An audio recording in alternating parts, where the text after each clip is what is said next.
In this video, I'm going to show you what happens when you buy a company and it turns out you don't like it after you bought it, or it's problematic because there's a way to handle it that makes it work for everybody. Well, one of the beauties of acquisition is it has an alternative, and it's called the spin-off.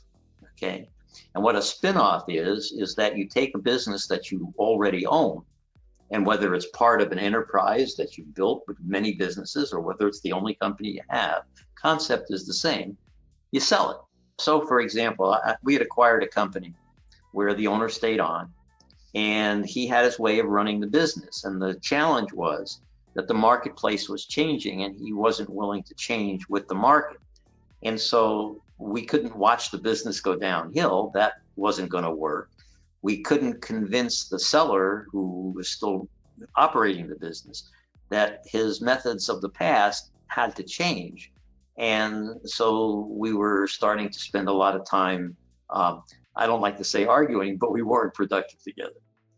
And the best way to ameliorate that problem was to sell off the company. Now, he still had a contract to run it, so we would have had to stay with him for another couple of years. But the party who bought the business was perfectly comfortable working with that individual and working to build the company in whatever way they were going to do it. But by spinning it off, it solved the problem for me, and it solved the problem for the seller, and it actually solved the problem for the buyer. Sometimes a business that you buy is not going to be the winner that you thought it was going to be. And sometimes the culture of the company isn't really compatible with who you are and your values. Sometimes you may have thought the seller was going to stay on and help you build this business. And then a year or two later, they just weren't what you thought they were. They weren't as motivated as you thought they were. And now what do you do with this business? Okay, I don't look to argue with anybody ever. Okay, that's not my style. I'm not an argumentative person. I like building things. I don't like arguments. So when I have a company in my enterprises where it's not turning out the way it was supposed to, we spin them off, which means we sell them. And we've become as good at selling business as we are at buying them. Because what we do is we help the buyer finance the purchase so that they can have the resources and the knowledge of how to buy the business in a way that they're now prepared to deal with whatever it was that wasn't comfortable for me.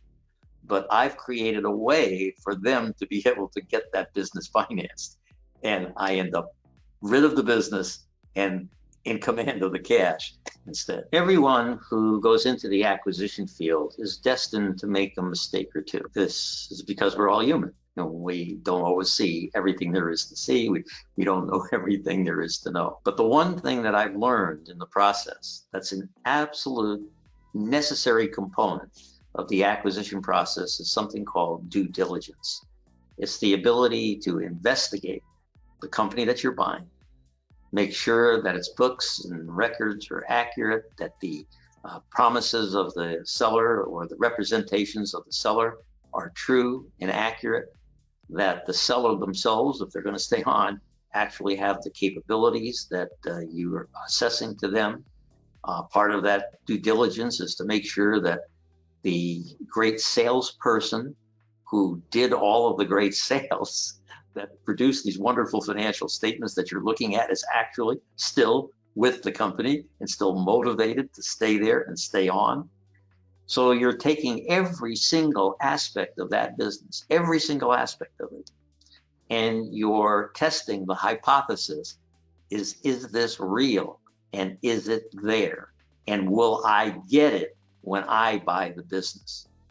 And that process, if well applied, at least reduces the chance that this business purchase will have been a mistake. Now, if any of this makes sense to you, what I'd like to encourage you to do is to contact our team, because we have a program where we will literally do all of this for you.